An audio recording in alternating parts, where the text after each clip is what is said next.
Hello YTPC, Ethan, Parsimonious Piper here. Today we have another Parsimonious Pipe. We're going to talk a little bit about what ifs. Today's Parsimonious Pipe is a Briarlee apple. Let's take a closer look. Those of you who have been following along know that Briarlee was a seconds line for the brand that I collect, Pipe by Lee. Now this is a well-shaped little billiard. Nothing fancy about the grain. Let's take a little closer look at that. You can see the grain is rather nondescript on this side. Stamping still good. Apparently Briarlee used these dots, and there were some other colored dots on the stems. I have not been able to find anyone with information about whether those dots had any particular meaning. Not all Briarlee pipes had them. I'm not sure if they were different years, different grades. Somebody fill me in. Take a look around the front. You see just little swirls of some straight grain. Like I said, rather nondescript and patchy. Flip around to the back side and you do have a little bit of bird's eye along the bowl.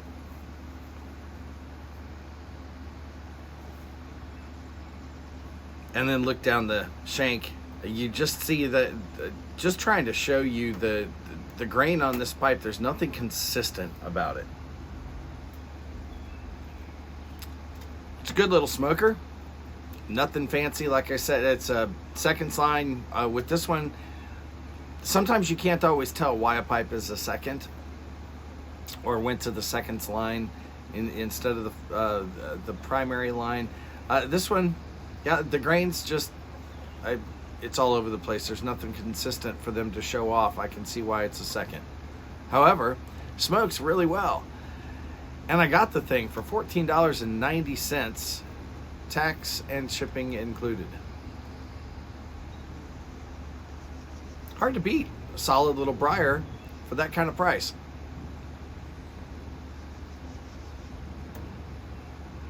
Did I tell you what's in it?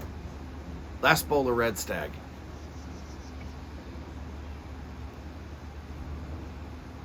I'll begin sampling some more of the Orientals that Paul, Papa Bear's Nook, sent me.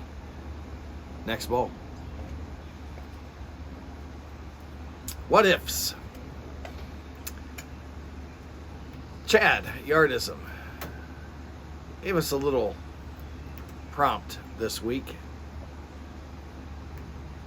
Ask the question, what would our lives be like if we had not had the main positive influence that we had?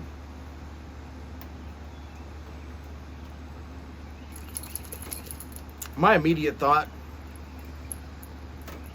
went to my parents, who were undeniably an incredible and very positive influence in my life.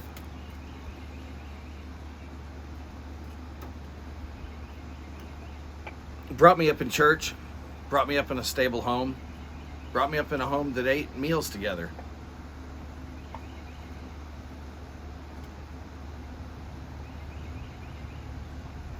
Loads of things that they did, teaching me moral lessons, encouraging my pursuit of education, and my love of learning. Well, just lots and lots of things.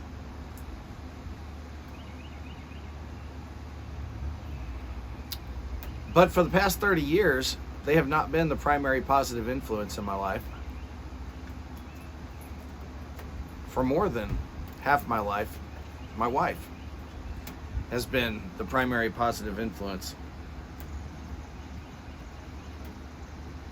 Quite frankly, I can't imagine where my life would be right now without her in it. Sorry for that interruption. She doesn't have any illusions about who I am.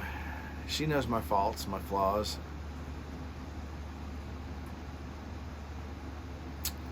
My deficits. She knows all of that. She chooses to love me anyway. But love's not a warm, fuzzy feeling, it's a choice, and she chooses that. She supports me. She encourages me.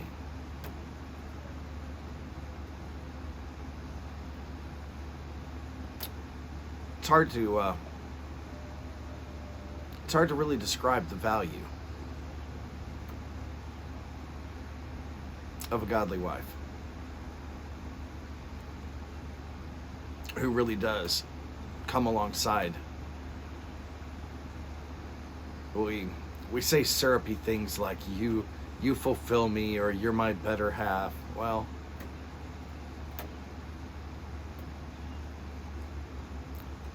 she's that and more.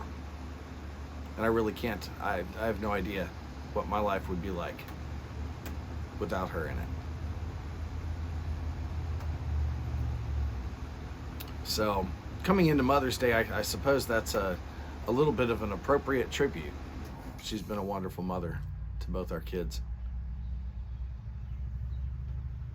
And she's been an incredible wife. So there you have it, Chad. I don't know. I don't know what my life would be like without the single biggest positive influence in it. I hope not to find out, at least not for many years. And then it won't be a question of if that influence had never been there. It will simply be a matter of that influence is no longer there. But I don't look forward to that day either. Well, folks, it's a good question. Give it some thought. Drop by Chad's channel. He does make your brain hurt sometimes. Good guy. And with that, light something you like. Maybe do it in an old, cheap estate pipe. Enjoy your afternoon.